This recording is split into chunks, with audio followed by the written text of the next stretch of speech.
So we have the Knicks and the Pacers. Interesting stat in Mike Vaccaro's column in the New York Post. Kind of blew me away. In the history of the Knicks, I don't know if you realize this, Don, the Knicks started the same year the show did. Yeah, 1947.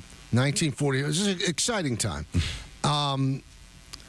Every time they've lost the first game of a best-of-7 series at home, they lost the series. Holy crap. I guess that makes sense. Not every time. I think they're like 1-16 on the road in those series too. So they're not an organization. Again, these are silly stats because Jalen Brunson didn't play on those teams. Although he did play, they lost game 1 of the Heat and they ended up losing. So he did play last year. But there's an importance on this. Now I've looked at, I've tried to read as much as I can on the series. Here's what the Pacers do well. They push the pace. No pun intended. They run up and down the floor. They could throw 135 points on the board without even a problem. They're not a great defensive team.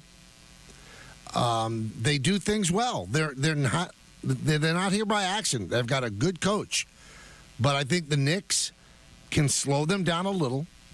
I don't think the Pacers' defense is that great, although they're going to have a tall player, probably Nesmith, at the beginning on Brunson. But Brunson seemed like he solved that with the 76ers. So we gave our picks on Friday. I'll give it again.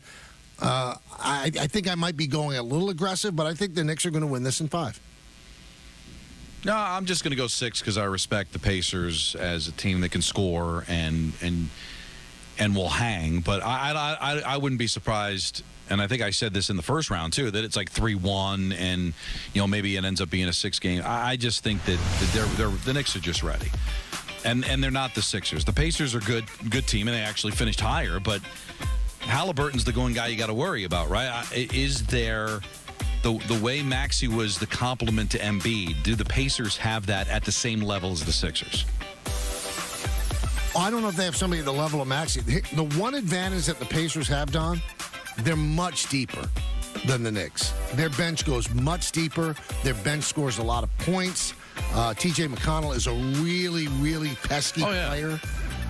So they've got that's the advantage. And it's going to be interesting to see if Tibbs decides to lengthen his rotation. Because let's be honest, in Game 6 in Philadelphia, it was a 6-man rotation. It wasn't 8, it wasn't 7, it was 6. I know. I think the bench scored 4 points. The Pacers are going to outscore the Knicks from the bench. How fresh are they going to be at the end of the game? And the Knicks, will they start to show fatigue after playing as much as they do? Well, they haven't met since February 10th. So it's been a long time. 1-2 against them. Yeah, they were 1-2, but one of those games was 140-126. I mean, you're not going to see that in the playoffs. So none of the 3 games OG played. Yeah, and then the other loss was 125-111. So the Pacers, and that was when the Pacers were always a great offensive team, but in the beginning of the year, they were just blowing teams out. Things kind of settled down a little bit in the second half of the season, but the Knicks are just a different team. There's a different mentality since the last time these two teams played. So I really don't know if the regular season matters as much, and I just don't think the Pacers in a postseason game against this Knicks team is going to be able to score at will like that. I don't think they will. So I think that balances the scales a little bit because the Pacers are here because they're a tremendous offensive team. Is that going to be available to them in this series? I'm not, Michael, I'm not mad at your 5-game pick. I'll stay with 6 also.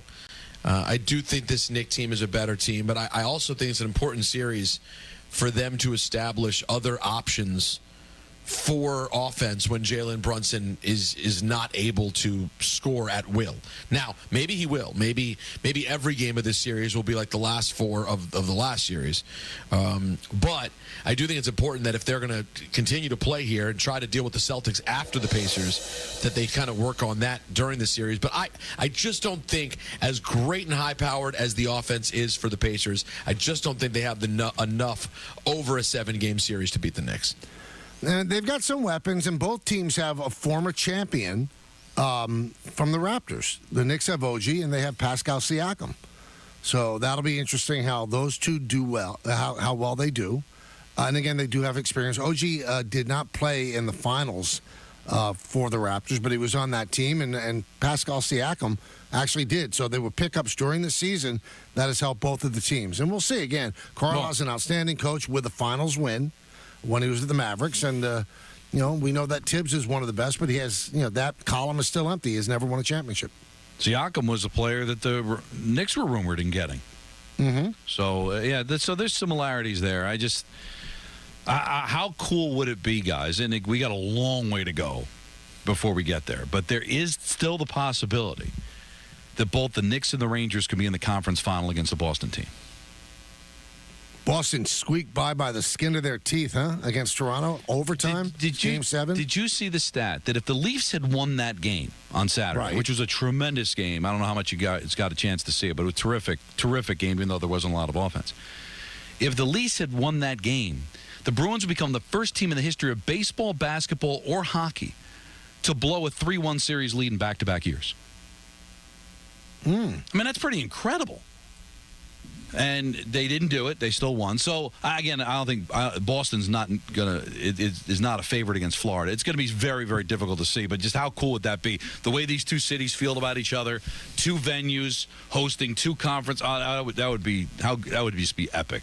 That would be so much fun to see. Celtics had to get by the Cavs. The Cavs were trailing, I think, by 20, 18 or 20 to the Magic. Banchero had a great first half. Not a bad second half, but not as good as the first. And Donovan Mitchell carried them. So they were eliminated by the Knicks last year. This year they eliminate the Magic. So now it's going to be a Celtics against the Cavs and the Knicks against the Pacers. So good stuff there. One quick basketball note that, bears watching during the offseason. Jimmy Butler never saw a mic that he doesn't love. So he was on, I guess, some sort of podcast interview, and he ripped the Knicks and he ripped the Celtics. If I played them, they wouldn't be there, blah, blah, blah, if I wasn't hurt, all that. And Pat Riley had his end-of-the-season press conference today. And he said, you know what, if you're not on the court playing those teams, you should keep your mouth shut. Now, Pat Riley doesn't do anything by accident. That's going to rattle the cage of Jimmy Butler. And I could see them parting ways. Well, how can you not love Riley for that? That's why the heat of the heat, right there. Right, because he doesn't put up with any nonsense from anybody. Yeah, but that's the mentality that gets you in trouble. So shut your mouth. We didn't win. Move on.